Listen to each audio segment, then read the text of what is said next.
కూడి వచ్చిన ప్రతి ఒక్కరూ తలలు వంచినట్లయితే ప్రార్థన ద్వారా కార్యక్రమమును ప్రారంభించుకున్నాం. మహాగరుడ, మహోన్నతుడ, మహోన్నతమైన పరిశుద్ధ స్థలములో నివసించేవాడానికి వందనాలు, స్తుతులు, స్తోత్రములు. రాజుల రాజాతి రాజానికి వందనాలు, స్తుతులు, స్తోత్రములు. త్రియేక దేవాది సంభూతుడ, అద్వితీయ సత్యదేవుడానికి వందనాలు, స్తుతులు, స్తోత్రములు. తండ్రి దేవ, ఇదిగో ఈ యొక్క ఉదయకాల సమయమున ఏకవచనమున నీ పాదముల చెంత చేరి తండ్రి నాయన నిన్ను స్తుతించుటకు నీవు మాకు ఇచ్చిన చక్కని సమయమును బట్టి నీకు వందనాలు, స్తుతులు, స్తోత్రములు. ప్రభు దేవ, ఇదిగో ఈ యొక్క ఏకవచన సమయమున ఎందరైతే వాక్యమును వినుటకు శక్తి కలిగి వచ్చినటువంటి వారు ఉన్నారో వారిని దర్శించమని అడుగుచున్నాను. ఇది నాన్న స్వీట్గాను తేటగాను వారితోటి నువ్వు మాట్లాడమని అడుగుచున్నాను నా ప్రభు. అవును తండ్రి, ఇదిగో వారు ఎటువంటి సమస్యలతోనూ బాధలతోనూ దుఃఖములతోనూ వచ్చి ఉన్నటువంటి వారు ఉన్నారు.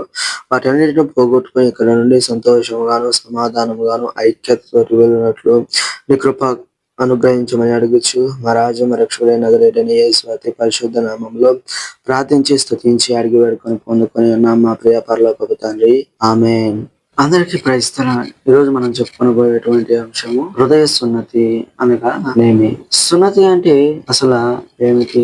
పాత నిబంధన కాలంలో దేవుడు అబ్రహాము సంతతి అనగా ఇశ్రాయేలులకు తన నిబంధనకు గుర్తుగా శారీరక సున్నతిని ఆజ్ఞాపించినటువంటి వారే ఉన్నారు. ఇది వారు లోకము నుండి వేరుపరచబడిన ప్రజలని చూపించే ఒక బాహ్య గుర్తు మాత్రమే.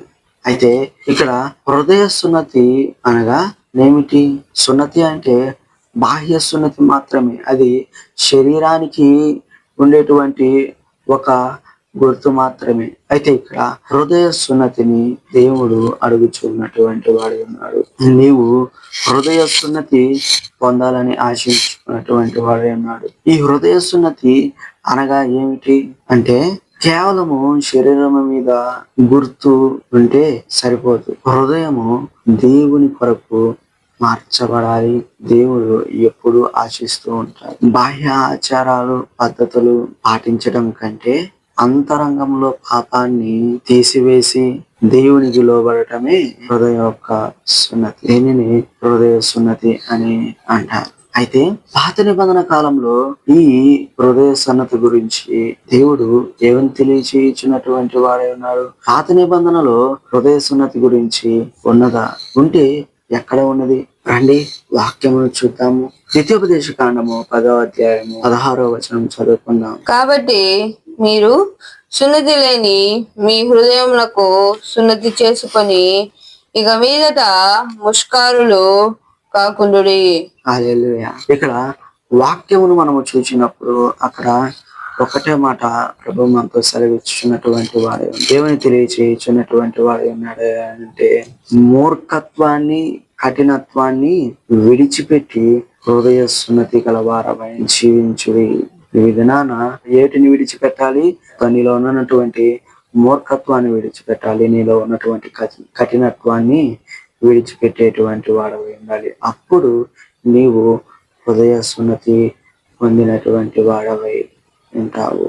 అందుకని ఇక్కడ ఆయన వాక్యమును చూపిస్తూ మాట్లాడుచూ ఉన్నటువంటి వాడై ఉన్నాడు. కాబట్టి మీరు సున్నతి లేని మీ హృదయములకు సున్నతి చేసుకొని చూడండి.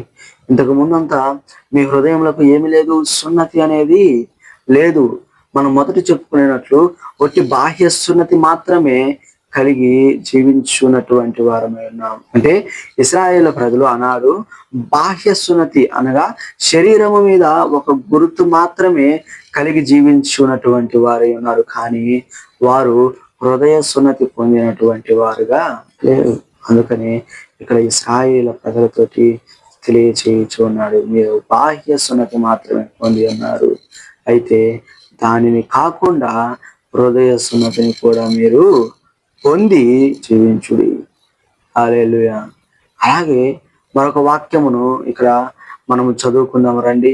ద్వితీయోపదేశ కాండము 30వ అధ్యాయము 6వ వచనం చదువుకుందాం.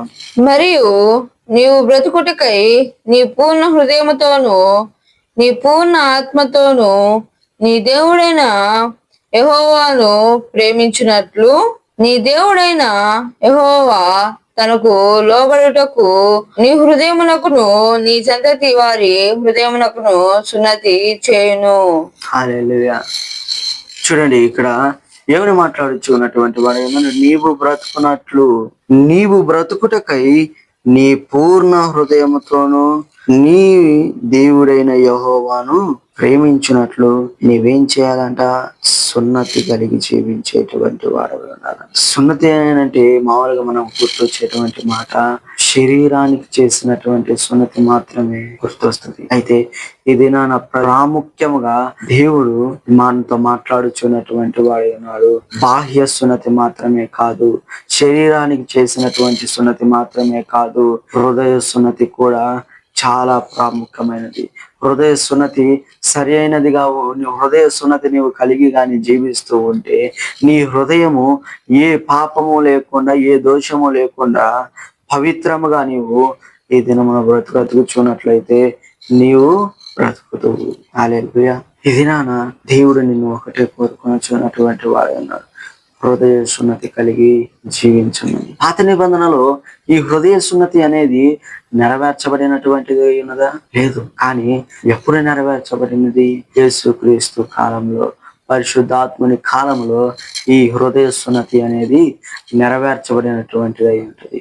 అయితే దీనిని మనము ఎక్కడ చూస్తామనంటే నూతన నిబంధనలో మనం చూడవచ్చు. హృదయ సున్నతి కలిగినటువంటి వారి జీవితము ఎలాగ మార్చబడినటువంటిది అయి ఉన్నది. హృదయ సున్నతి గురించి నూతన నిబంధనలో ఏమి తెలియచేయించినటువంటి వారు ఉన్నారు అండి. వాక్యమును చూద్దాము. రోమీయులకు 2వ అధ్యాయము 28, 29 వచనాలు చదువుకుందాం. బాహ్యమునకు యూదుడైన వాడు యూదుడు కాడు, శరీరమందు బాహ్యమైన సున్నతి కాదు, అయితే అంతరంగమందు యూదుడైన వాడే యూదుడు. మరియు సున్నతి హృదయ సంబంధమైనదే, ఆత్మందు జరుగునదే గాని అక్షరము వలన కలుగునది కాదు. అటివానికి మెప్పు మనుషుల వలన కలగదు, దేవుని వలననే కలుగును. హల్లెలూయా. చూడండి ఇక్కడ ఏమని తెలియజేయుచున్నటువంటి వాడు ఉన్నాడు. నూతన నిబంధనకు వచ్చేసరికి బాహ్యమైనటువంటి సున్నతి కాదు, ఏమని తెలియజేయుచున్నటువంటి వాడు ఉన్నాడు. బాహ్యమునకు యూదుడైన వాడు యూదుడు కాదు, అలాగే బాహ్యమైనటువంటి శరీరమందు చేయబడినటువంటి సున్నతి కాదు.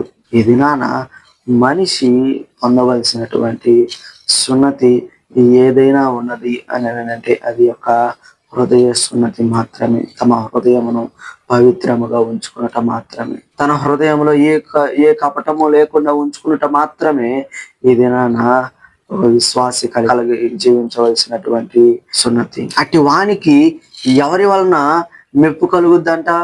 దేవుని వలననే మెప్పు కలిగేటువంటిదిగా ఉన్నది. ఇది నాన్న మనుషుల ఘనత కోసము కాదు నీవు ఆశించాల్సింది, మనుషుల మెప్పు కోసము కాదు నీవు ఆశించాల్సింది, దేవుని ఘనత కొరకు నీవు ఎదురు చూచేటువంటి వాడవై ఉండాలి, ఆశించేటువంటి వాడవై ఉండాలి. రండి మరొక వాక్యమును మనం చూద్దాము. కొలస్సీలకు 2వ అధ్యాయము 11వ వచనం చదువుకున్నాం. మీరును క్రీస్తు సున్నతి యందు శరీరేచ్ఛలతో కూడిన స్వభావమును విసర్జించి ఆయన యందు చేతులతో చేయబడని సున్నతి పొందితిరి. హల్లెలూయా.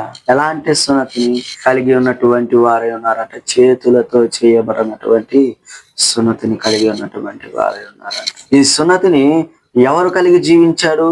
ప్రభు అయిన యేసుక్రీస్తు ప్రభువుల వారు కలిగి జీవించినటువంటి వారై ఉన్నారు. అందుకని ఇక్కడ ఆయనను గూర్చి తెలియచేయుచున్నటువంటి వారై ఉన్నారు. ఆయన కలిగి ఉన్నటువంటి సున్నతిని ఈ దినాన నీవును నేనును కలిగి జీవించు ఉన్నటువంటి వారమై ఉన్నాం.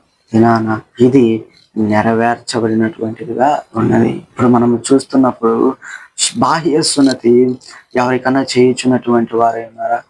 లేదు. దేవుడు దానిని కొట్టివేసి దేవుడు ఈ దినాన నీ వద్ద నుండి కోరుకొనుచున్నాడు. హృదయ సున్నతిని మాత్రమే కోరుకొనుచు ఉన్నటువంటి వాడై ఉన్నాడు. హృదయ సున్నతి పొందిన వానిలో కనిపించే లక్షణాలు ఏమిటి అని అంటే పాపమును అసహ్యించుకునేటువంటి వ్యక్తిగా ఉంటాడు. రెండవది దేవుని వాక్యమునకు లోబడి జీవిస్తూ ఉంటాడు. మూడవది ఆత్మీయ ప్రేమ కలిగి జీవించేటువంటి వాడై ఉంటాడు.